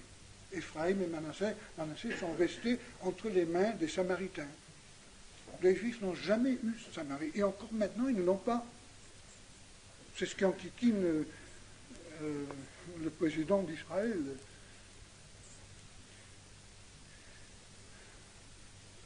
Ils ont une petite partie de la Judée, c'est tout. Mais toute cette partie centrale du pays, qui était le cœur de l'Israël de l'Ancien Testament, les Juifs ne l'ont pas. Toujours pas. Ce sont les Arabes qui habitent. Et toute la bagarre aujourd'hui entre les Palestiniens, l'Égypte, l'Arabie Saoudite, Gaddafi, Begin et tous les autres, tout tourne autour de cette question, la Samarie et la Judée. Mais Dieu dit ici qu'Israël plantera à nouveau des vignes sur les montagnes de Samarie. C'est encore futur, cette prophétie. Écoutez, passons au chapitre suivant. Verset 31. Les jours viennent, dit l'Éternel, ceci est cité dans l'Épître aux Hébreux. Oh, c'est dommage que je n'ai pas le temps d'analyser les différents passages dans l'Épître aux Hébreux qui sont cités par les amillénaristes. C'est très intéressant. D'ailleurs, ça fait réfléchir. Je veux dire ceci en passant. Le fait d'être prémillénariste ne veut pas dire que je n'ai pas certaines difficultés dans l'interprétation de la Bible. Mais je trouve infiniment plus de difficultés du côté des amillénaristes. Et je crois que personne ne peut trouver toute la vérité de la Bible. Si on pouvait vivre encore 1000 ans peut-être dans la véritable sainteté, on finirait par connaître un peu la Bible. Moi, après 45 ans d'études de la Bible et 50 ans de vie chrétienne, je suis un petit débutant dans la connaissance de la Bible. Alors, lisons. Voici les jours viennent de l'Éternel où je ferai avec l'Église, non, avec la maison d'Israël et la maison de Juda. Il n'est pas parlé ici d'un Israël spiritualisé. Une alliance nouvelle. Non comme l'alliance que je traitais avec leur père le jour où je les saisis par la main pour les faire sortir du pays d'Égypte, l'alliance qu'ils ont violée, donc l'alliance de Sinaï. Non. Mais voici l'alliance que je ferai avec la maison d'Israël. Et Dieu n'a jamais fait cette alliance avec la maison d'Israël. Il l'a faite avec quelques individus du peuple juif, les disciples de Jésus, qui étaient à l'origine de l'Église. Mais Israël n'a jamais accepté cette alliance. Ils ont crucifié même le Messie. Ils ont persécuté à outrance l'Église primitive. Ils ont complètement rejeté. Jésus leur a laissé 40 ans pour réfléchir, toute une génération pour réfléchir entre l'année 30 de sa crucifixion et l'année 70 où Tite est venu avec ses armées rayer Jérusalem de la face de la terre et disperser les Juifs dans tous les pays du monde. Pendant 40 ans, Israël a eu la possibilité de se repentir de cet acte infâme de la crucifixion du Fils de Dieu. Mais finalement, Dieu a pris Israël au mot. Et Israël a perdu son occasion. Non, Israël n'a jamais fait l'alliance nouvelle avec l'Éternel. Et pourtant, Dieu dit ici qu'il va faire cette alliance avec Israël. Et j'attends ce jour. Après ces jours, dit l'Éternel, je mettrai ma loi au-dedans d'eux, donc au-dedans des Israélites. Ce n'est pas encore le cas. Je l'écrirai dans leur cœur. Je serai leur Dieu. On ne peut pas dire que Dieu soit le Dieu des Juifs aujourd'hui. Il est le Dieu d'Abraham. Mais on ne peut pas dire qu'il est le Dieu d'un Israël qui persiste dans son rejet du Fils de Dieu. Dieu n'abandonne pas Israël, il se souvient de son ancienne alliance, mais il ne peut pas s'identifier au témoignage du peuple d'Israël comme il s'identifie au témoignage de l'Église. Celui-ci n'enseignera plus son prochain, ni celui-là son frère, en disant « Connaissez l'Éternel », car tous me connaîtront. Ce n'est pas vrai. Les Juifs ont une certaine connaissance de Dieu, mais ils ne le connaissent pas. S'ils le connaissaient, ils verraient le visage cicatrisé de leur Messie. Non, ils ne connaissent pas Dieu. Car je pardonnerai leur iniquité et je ne me souviendrai plus de leur péché. Dieu n'a pas pardonné le péché d'Israël. Il se souvient toujours du meurtre de son fils. C'est pour cela qu'Israël est dans cette angoisse. C'est pour cela qu'Israël est un tournant pour les nations. Ce n'est pas encore arrivé. Et puis regardez les versets qui suivent. Verset 35. Ainsi parle l'Éternel qui a fait le soleil pour éclairer le jour, qui a destiné la lune et les étoiles pour éclairer la nuit, qui soulève la mer et qui fait mugir les flots. Lui dont le nom est l'Éternel des armées. Si ces lois de la nature viennent à cesser devant moi, dit l'Éternel, la race d'Israël aussi cessera pour moi, pour toujours d'être une nation devant moi. Ainsi parle l'Éternel. Si les cieux en haut peuvent être mesurés, si les fondements de la terre en bas peuvent être sondés, alors je rejetterai toute la race d'Israël à cause de ce qu'ils ont fait, dit l'Éternel. Voici les jours viennent, dit l'Éternel, où la ville sera rebâtie à l'honneur de l'Éternel, depuis la tour de Hananéel jusqu'à la porte de l'angle. Le cours d'eau s'étendra encore vis-à-vis jusqu'à la colline de Gareb et fera un circuit du côté de Goët, toute la vallée des cadavres et de la Sonde, et tous les champs jusqu'au torrent de l'Égron, jusqu'à l'angle de la porte des chevaux à l'Orient. Spiritualisez cela pour moi, s'il vous plaît. Et tout cela sera consacré à l'Éternel. Ces choses ne seront plus à jamais ni renversées, ni détruites. Oui. Encore dans le chapitre 33, en parlant du retour du Christ, de la conversion d'Israël.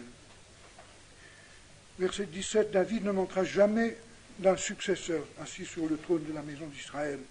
Évidemment, même si aucun autre descendant de David n'apparaît dans les derniers temps, au moins nous savons que Jésus-Christ est vivant, il est le descendant par excellence de David. les sacrificateurs et les Lévites ne manqueront jamais devant moi de successeurs pour offrir des holocaustes et faire des sacrifices tous les jours. Ainsi parle l'Éternel. Si vous pouvez rompre mon alliance avec le jour et mon alliance avec la nuit, en sorte que le jour et la nuit ne soient plus à leur temps, alors aussi mon alliance sera rompue avec David, mon serviteur, en sorte qu'il n'aura point de fils régnant sur son trône. Et mon alliance avec les Lévites, les sacrificateurs qui font mon service. De même qu'on ne peut compter l'armée des cieux, ni mesurer le sable de la mer, de même je multiplierai la postérité de David, mon serviteur, et les Lévites qui font mon service. N'as-tu pas remarqué, verset 24, ce que disent ces gens, les deux familles, donc la famille de David et la famille d'Aaron, de Lévi, que l'Éternel avait choisi, il les a rejetés. Ainsi, il méprise mon peuple au point de ne plus les regarder comme une nation. Ainsi parle l'Éternel, si je n'ai pas fait mon alliance avec le jour et avec la nuit, si je n'ai pas établi ces lois, les lois des cieux et de la terre, alors aussi je rejetterai la postérité de Jacob et de David, mon serviteur, et je ne prendrai plus dans sa postérité ceux qui domineront sur les descendants d'Abraham, d'Isaac et de Jacob, car je ramènerai leurs captifs et j'aurai pitié d'eux. Vous savez, on pourrait multiplier des passages de l'Ancien Testament qui confirment tout cela. Et je veux terminer avec quelques versets dans Romains chapitre 11. 9, 10 et 11 sont l'argument principal de Paul sur la question d'Israël. Dans le chapitre 11, il arrive à la fin de son argument.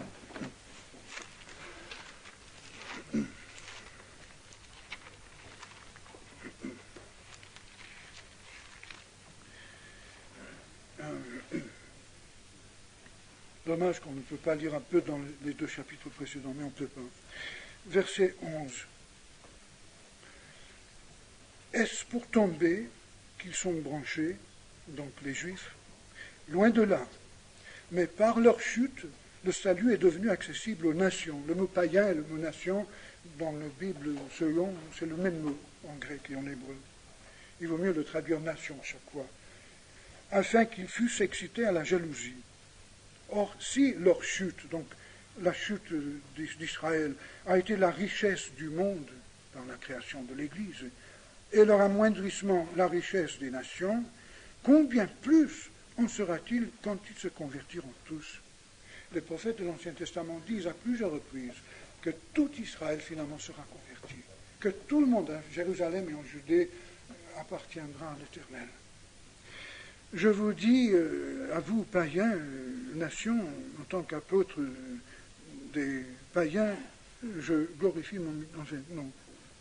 Verset 15. Car le rejet a été la réconciliation, si le rejet a été la réconciliation du monde, Dieu s'est servi du rejet d'Israël pour créer les églises, pour pousser vite le message au-delà des frontières d'Israël, pour atteindre toutes les nations. Que sera leur réintégration, sinon une vie d'entre les morts? Paul envisage donc une conversion d'Israël et une réintégration d'Israël dans le plan de Dieu. Ensuite, dans les versets suivants, Paul parle de la racine et de la masse. Il parle de l'olivier. L'olivier, c'est Abraham. Et le vrai Israël, l'Israël qui croit, qui a la foi d'Abraham. Et Paul dit que certaines branches naturelles ont été retranchées à cause de l'incrédulité. Et Dieu a greffé des branches de l'olivier sauvage, c'est-à-dire de nous autres païens, nous les nations, sur cet olivier. Et ensuite, Paul dit, verset 20, verset 19, tu diras donc, toi chrétien, toi l'Église, tu diras donc que les branches ont été retranchées afin que moi je fusse hanté. Donc Dieu n'a plus rien à voir avec Israël, c'est l'Église qui compte. Alors Paul dit, cela est vrai, elles ont été hantées et elles ont été retranchées pour cause d'incrédulité. Et toi, tu subsistes par la foi. Ne t'abandonne pas à l'orgueil, mais crains. Car si Dieu n'a pas épargné les branches naturelles, il ne t'épargnera pas non plus, toi, l'Église. Dieu en finira avec l'Église aussi, si l'Église n'est pas fidèle. Et, bien que Dieu ne puisse pas retrancher son contrat avec chacun de nous personnellement. Mais il peut balayer l'Église comme il a fait il y a 1300 ans, lorsqu'il a rayé de la terre la moitié de l'Église. Savez-vous que depuis le Maroc, depuis Casablanca, jusqu'aux confins de la Chine, à travers le Moyen-Orient, l'Afrique du Nord, le Moyen-Orient, à travers l'Iran jusqu'en Asie centrale et même jusqu'en Inde, tout cela était pays non seulement christianisés, mais on l'appelait pays chrétiens. Et l'épée de Mahomet, en une génération ou deux, a rayé tout cela de la terre. Il n'est pas resté en Afrique du Nord un seul chrétien, seuls les vestiges des anciennes églises, y compris l'église de Saint-Augustin. J'ai été dedans, j'ai été sur son estrade, j'ai lu son baptistère, j'ai lu la petite rue qui nous séparait de l'église pendant ici. On faisait tellement de chahut que Saint-Augustin, quelquefois, ne se faisait pas entendre dans son église, malgré les murs épais. Il raconte tout cela dans ses ouvrages, n'est-ce pas? Mais ça, c'est à côté. Mais oui, tout cela est disparu. Alors, croyez-vous que nous, ici en France, nous en Europe, nous soyons tellement dignes, avec toute notre richesse spirituelle et notre richesse matérielle, avec toute notre mondanité et notre flirt avec le monde, croyez-vous que nous soyons plus dignes que ceux qui étaient là-bas, ou plus dignes que ceux qui actuellement en Chine et en Russie paient depuis des décades leur foi avec des souffrances inouïes? Pourquoi est-ce que nous ne serions pas persécutés? Et pourquoi est-ce que Dieu ne permettrait pas, peut-être que toute l'Église de Christ soit rayée ici en Europe, soit avec une bombe atomique, ou avec une invasion communiste, ou qui sait, ça pourrait susciter des pierres même des ennemis pour châtier son peuple. Et Dieu dit à Laodicée, si tu ne te repens pas, je te vomirai de ma bouche. Oui, nous avons à craindre, chers amis. Et le fait que nous sommes l'Église de Christ, qui nous permet de prendre au sérieux les promesses de Dieu dans l'Ancien Testament et de nous les appliquer, prenons aussi les menaces. Dieu ne rompra jamais son alliance avec nous. Mais il pourra châtier l'Église jusqu'à l'exterminer. Alors, continuons. Considère donc, verset 21, crains, car si Dieu n'a pas épargné les venges naturelles, il ne t'épargnera pas non plus. Considère donc la bonté et la sévérité de Dieu. Sévérité envers ceux qui sont tombés et bonté de Dieu envers toi, si tu demeures ferme dans cette bonté. Là, il a une condition. L'Église sera bénie si elle obéit à la parole de Dieu. Si elle désobéit, elle se prive de la bénédiction de Dieu. N'est-ce pas? Dieu ne rompt pas son alliance. Aucun chrétien véritable n'ira en enfer, même si l'Église est rayée de la terre. Chaque chrétien est resté par le sang de Christ et notre foi et notre salut dépend de cela. Non pas de notre obéissance, heureusement, sinon aucun de nous n'irait au ciel. Mais Dieu juge l'Église en tant qu'Église, comme il juge aussi l'individu en tant qu'Église. Et nous serons tous jugés devant le tribunal de Christ. Considère donc la bonté et la sévérité de Dieu. Sévérité envers ceux qui sont tombés et bonté de Dieu envers toi, si tu demeures ferme dans cette bonté. Autrement, tu seras aussi retranché. Eux de même, donc les branches naturelles, Israël, s'ils ne persistent pas dans l'incrédulité, ils seront hantés. Car Dieu est puissant pour les hanter de nouveau. Si toi, tu as été coupé de l'olivier naturellement sauvage et hanté contrairement à ta nature sur l'olivier franc, à plus forte raison, eux seront-ils hantés selon leur nature sur leur propre olivier. Je ne veux pas, frères, que vous ignoriez ce mystère, afin que vous ne vous regardiez point comme sages. C'est qu'une partie d'Israël est tombée dans l'endurcissement jusqu'à ce que toutes les nations soient entrées. Donc, une partie d'Israël est tombée dans l'endurcissement jusqu'à ce que il y a donc un terme, une limite. Et il continue, et ainsi tout Israël sera sauvé. Déclaration formelle. Selon qu'il est écrit, à la fin du verset 27, lorsque j'ôterai leurs péchés. Dieu promet qu'il va faire la nouvelle alliance avec Israël et il va pardonner tous leurs péchés. Verset 29, car Dieu ne se repent pas de ses dons et de son appel. De même que vous avez autrefois désobéi à Dieu et que par leur désobéissance vous avez maintenant obtenu miséricorde, donc grâce, de même ils ont maintenant désobéi afin que par la grâce, par la miséricorde, ils obtiennent aussi, par la miséricorde qui vous a été faite, donc par les prières, le témoignage de l'Église, ils obtiennent aussi miséricorde. Car Dieu a renfermé tous les hommes dans la désobéissance pour faire miséricorde à tous.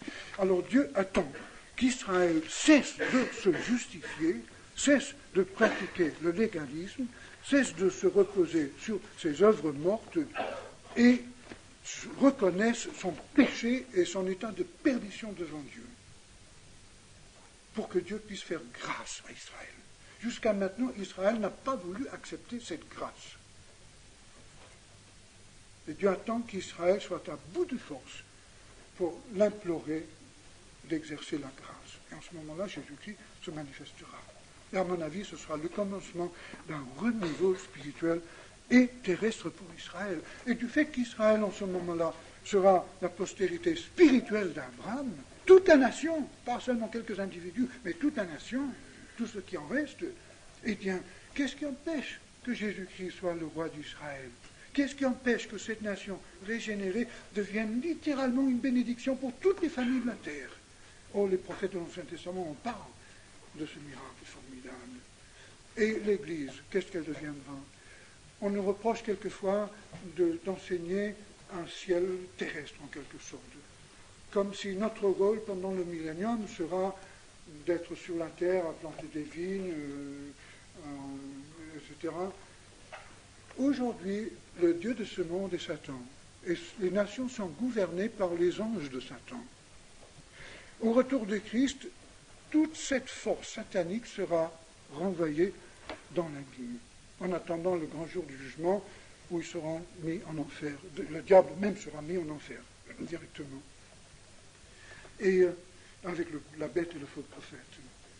Et il y aura un vide spirituel derrière les nations et derrière cet Israël régénéré. Et le roi de la terre ne sera plus Satan, mais Jésus-Christ. Et du fait que nous sommes son épouse, nous sommes associés à lui, Dieu nous unit avec lui totalement sur tous les plans, eh bien, nous serons avec lui. Lui régnera sur la terre, mais il sera aussi dans le ciel, il remplira l'univers, il dépassera l'univers, mais nous serons avec lui. Nous ne pourrons pas être avec lui du point de vue quantité, dans tout l'univers à la fois, non, mais nous serons avec lui. Et dans la mesure où Jésus-Christ sera à Jérusalem, en Israël, remplissant chaque cœur de juifs convertis, remplissant ce pays de bénédiction et de la présence de Dieu, et en faisant un pays missionnaire, un pays pilote pour toutes les nations de la terre, pour apporter aux tous la connaissance, la vraie connaissance du Christ, que l'Église n'a pas pu finalement faire, sauf fragmentairement, n'est-ce pas? Bien, notre rôle sera celui d'appuyer l'œuvre d'Israël, d'être l'instrument spirituel de Jésus-Christ derrière cet Israël converti. Et lorsque Jésus, dans ses paraboles, dit que toi tu seras sur 10 villes et toi sur 5, toi tu n'auras pas de ville puisque tu n'as pas été fidèle dans des petites choses, cela commence à prendre un sens pour nous, n'est-ce pas? Nous avons des responsabilités spirituelles dans le royaume de Christ. Je crois que nous pourrons nous manifester visiblement comme Christ a fait après sa résurrection. Nous pourrons même rentrer dans une famille qui fait la Sainte Seine, si on en fait pendant le millénium, je crois qu'ils ne le feront pas. Et même partager le repas avec eux, si on veut, et puis étudier le prophète Isaïe avec eux. Mais je crois que la plupart du temps, nous aurons tellement de travail spirituel à faire qu'on n'aura pas le temps de se matérialiser. Mais je crois que nous aurons affaire avec cette terre, parce que Jésus-Christ aura affaire avec cette terre. Et cette terre aura, pendant ces 1000 ans, un caractère tout autre que maintenant. Je crois que cette terre est précieuse pour Dieu. Les animaux, les fleurs, les montagnes, les miracles de la nature, le ciel, le soleil, les éléments, tout cela pour Dieu est précieux. Et je crois qu'avant d'en finir avec cette terre, Dieu voudra manifester sur une échelle globale la gloire du Christ. Mais il va permettre que le diable soit lâché après cette expérience formidable pour prouver que même après 1000 ans de règne de Christ, avec un Israël converti, Satan en prison et l'Église comme arrière-plan spirituel d'Israël et des nations, encore le cœur de l'homme non régénéré reste aussi méchant que jamais. Au jour du jugement, personne ne pourra répondre à Dieu sauf en acceptant son jugement. Et je crois que Dieu veut prouver par cela la grande thèse qu'il a, que le juste comme Job qui était un sujet d'épreuve pour Satan, et un sujet de jeu d'échecs entre Dieu et Satan, en quelque sorte, et le méchant, sont des faits qui sont analysés par la Bible et que c'est la Bible qui a raison. Ni Marx, ni Freud, ni qui que ce soit, mais Jésus-Christ et la Bible qui ont raison. Moi, je crois que tout cela est une sorte d'expérience divine, une sorte de laboratoire spirituel qui, pendant toute l'éternité, nous servira de leçon. Peut-être que Dieu même ajoutera à la Bible après le retour de Christ. Nous ne pouvons pas y ajouter. Mais peut-être que Christ ajoutera de nouveaux chapitres, de nouvelles révélations, que nous pourrons étudier pendant toute l'éternité et appliquer avec le souvenir peut-être amer de notre passé, sachant, ayant goûté le péché et n'ayant plus aucun désir de goûter au péché, nous serons en quelque sorte vaccinés contre la révolte contre Dieu par des expériences que nous aurons vécues sur cette misérable terre, cette belle terre, mais révoltée contre Dieu et imprégnée du principe du mal, tourmentée par le péché, par le diable. Je crois que c'est pour cela que Dieu permet le mal, c'est pour cela qu'il permet que le diable soit en liberté. Parce que Dieu veut, dans la nouvelle création, des êtres intelligents, personnels, libres, comme les anges, comme les hommes, mais il ne veut plus créer quelque chose qui puisse se révolter contre lui et entraîner toute la misère que nous avons connue dans ce système actuel. Mais Dieu veut des êtres libres, parce que si Dieu nous crée de façon ou si Dieu crée de nouveaux êtres intelligents, mais qui doivent aimer Dieu machinalement, ce ne sera plus l'amour. L'amour peut toujours choisir. Et Dieu veut que nous l'aimions et que dans la nouvelle création, il y ait des êtres qui l'aiment volontairement. Et nous pourrons apporter notre témoignage à ces êtres sur cette nouvelle terre, dans ce nouveau ciel. Nous pouvons leur enseigner tout ce que nous avons appris par la Bible, par nos expériences, par notre connaissance de Christ, par la souffrance, par notre vision du ciel et de l'enfer. Nous serons un élément comme le sel de la terre, comme la lumière du monde dans cette nouvelle création. Et je crois aussi que cette souffrance, cette période qui nous est donnée sur la terre actuellement, est une école qui nous permet d'apprendre. Et la connaissance que nous acquérons, c'est la connaissance de Dieu en Christ.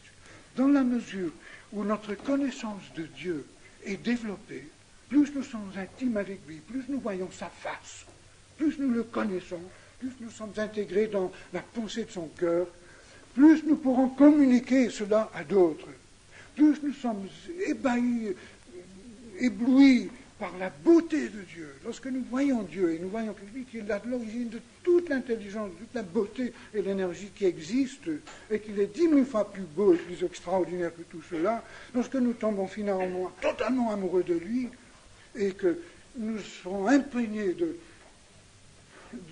de son amour, éblouis par sa beauté, dans la nouvelle création où nous ne serons plus entravés par le diable et par le péché, nous pourrons construire une beauté incroyable, nous pourrons reproduire partout l'image du Christ dans tout ce que nous ferons.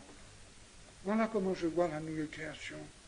Et pour moi, le millénium, c'est une étape provisoire, j'y crois, puisque je le trouve dans la Bible. Oui, j'aurais bien aimé que Jésus-Christ revienne ce soir même, qu'il ressuscite notre frère Mark Ernst, et que déjà ce soir, on commence à goûter la nouvelle création, le diable est fini, etc. Ce serait très bien, mais je ne crois pas que la Bible enseigne cela. Et je crois que Dieu permet l'intervention du millénium pour nous permettre de développer encore plus les connaissances de Christ que nous pouvons acquérir maintenant, mais sur un nouveau plan. Et si je rate mon bac spirituel par fainéantise spirituelle ou par mon manque de sérieux, eh bien, je crois qu'au retour de Christ, au lieu de pouvoir passer directement en faculté spirituelle, je serai encore à l'école primaire. Je serai un enfant de Dieu. Je serai tout heureux avec mes jouets, mon alphabet, etc. Mais je ne serai pas tellement utile. Dieu ne pourra pas me dire, écoute Ralph, voilà, je te confie 10 villes. Je te confie cette région parisienne, enfin Paris sera peut-être pas lancé en ça, mais non, je serai là, je serai heureux, mais il va falloir que je reparte presque à zéro. Alors que si sur cette terre, tu as pu vraiment utiliser le temps que tu as pour connaître Christ à fond, pour appliquer cette connaissance, quand Christ reviendra, il dira, écoute mon vieux, j'ai besoin de toi là. Tu vois cette petite poignée d'Israël qui maintenant essaie de répandre ma gloire dans le monde entier et faire connaître Christ d'une autre façon que l'Église n'a pu la connaître, alors qu'Israël était encore non jérusalémien. Écoute mon vieux, je te place là, et voilà toute une région, je veux que tu imprègnes cette région de la connaissance du Christ. Et tu vas aider ces quelques juifs qui sont là, tu vas les seconder avec tous les moyens possibles. Et les anges feront équipe avec nous pour faire ce travail. Les anges auront le désavantage de ne pas avoir connu la poubelle comme nous. Mais nous qui sommes sortis de la poubelle, eh bien, on ne veut plus rentrer. Et c'est pour ça que Dieu permet la poubelle.